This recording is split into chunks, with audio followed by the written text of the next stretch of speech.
Olha, eu acho assim que o investidor iniciante ele pode investir quando for, né, desde que ele escolha um conjunto de empresas corretas e entenda que esse é um investimento por longuíssimo prazo. E tem empresas muito boas aí disponíveis e que vão com certeza estar de pé daqui a 20 anos. Então, se você está pensando no longuíssimo prazo, né, tem empresas que são sempre excelentes opções para o investidor, de bancos, empresas da indústria, empresas de serviços, exportadoras. O Brasil tem ótimas empresas.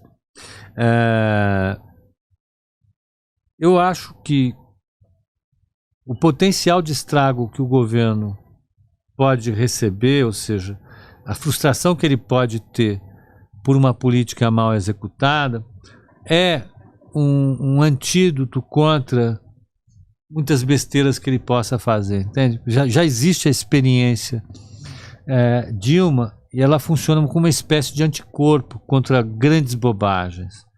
Então, eu acho que se a economia global ela se arrumar, ela será capaz de puxar a economia brasileira para um ciclo positivo. Então, aí as tensões do Brasil, elas se reduzem. E uma coisa é os políticos brigarem numa economia que está crescendo 0,5%, 1%. Outra coisa é eles querem brigar numa economia crescendo 3%. Então, acho que se a gente tiver um impulso de fora, esses riscos ficam muito mitigados. Eu acho assim, o que eu sempre falo, até mesmo para os seguidores que me perguntam se não é bom aguardar ou esperar a incerteza passar. Se for esperar esse momento, qualquer momento de incerteza passar, o investidor nunca vai começar a investir, porque sempre está tendo uma incerteza. Imagine, por exemplo, se o senhor tivesse... ou não sei se o senhor quer que eu chame de senhor ou de Não, você. Se você deixasse de investir, ou até mesmo o Barsi, que é o maior investidor, pessoa física da nossa Bolsa de Valores, deixasse de investir por conta de incerteza, nunca teriam começado, né? Concorda? Totalmente, não. Do ponto de vista estritamente econômico, né, a incerteza ela é uma característica fundamental, né? Tudo tem incerteza. Em finanças, tudo tem incerteza. Tudo. Qualquer decisão de qualquer agente econômico está baseada em um ambiente de incertezas. Então, é o que você falou, nunca tomaria decisão. O que você pode fazer é dividir a sua carteira num portfólio, numa carteira com uma participação menor em ações e maior em renda fixa. Você pode fazer isso, né? E na hora que os ventos melhorarem, você estiver um pouco mais confiante, aí você aumenta a participação em ações e fica com renda fixa. Vai lá, põe 90% em renda fixa, divide uma parte em LFT, uma parte em NTNB, outra parte em LTN, e a parte de renda variável põe 10%. Aí compra umas empresas que são bem fortes e deixa lá. E vai ganhar dinheiro no que você sabe fazer, entendeu? Vai trabalhar, vai poupar e vai replicando isso todo mês. É a melhor forma de fazer. Interessante, então, também ter uma reserva de oportunidade para esses momentos de oportunidade? Eu acho que sim, né? Eu acho que quando chega um momento em que a pessoa fica mais confiante, ela vende uma parte dos títulos e compra mais ações. Ela chega a 20% em ações, 80% em títulos, aí continua melhorando, mais 10%, 30% com 70%, indo até chegar 70% com 30%. Tanto faz. Bacana. E falando já de ações, né, já que a gente já está nesse assunto, na sua visão, assim, quais seriam assim hoje, né, 3, 4 melhores ações assim para o longo prazo, né? É porque é difícil eu falar, eu vou falar em setores. Nós estamos fazendo esse podcast na virada, na véspera do anúncio das medidas fiscais.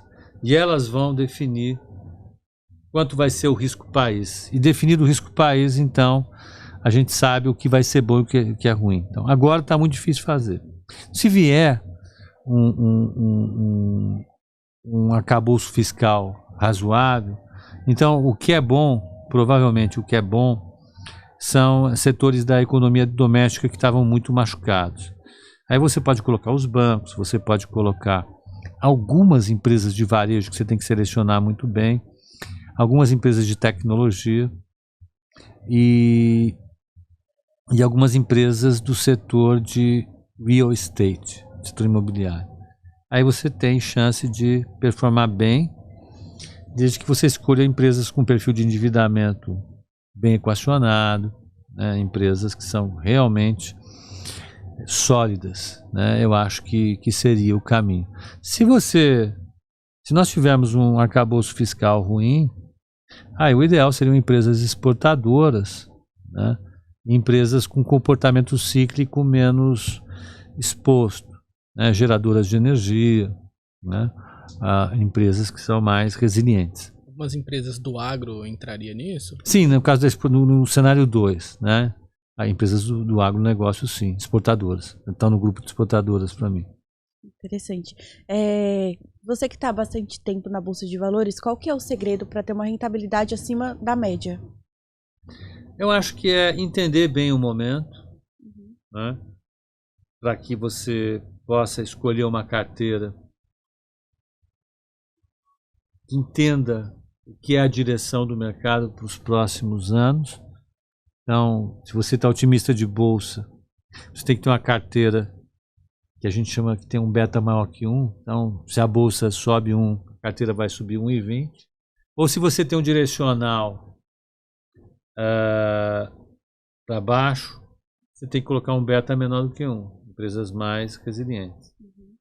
Eu acho que a diversificação é importante. Ter uma carteira com 10 ações, com 12 ações é uma coisa interessante. Entender que as ações elas não podem ter uma correlação entre si para que você diversifique de fato a sua carteira, diversifique seu risco. E por fim, colocar empresas que sejam sólidas do ponto de vista financeiro, ou seja, empresas bem colocadas no seu setor, empresas que não vão sofrer, não vão ter o risco de colapsar a qualquer momento. Isso é importante porque nós estamos pensando no longo prazo. Eu quero me encontrar com as minhas empresas daqui a 20 anos. Né? Não dá para comprar uma ação agora e ela morrer em 5 anos. É um negócio de longo prazo. Com certeza.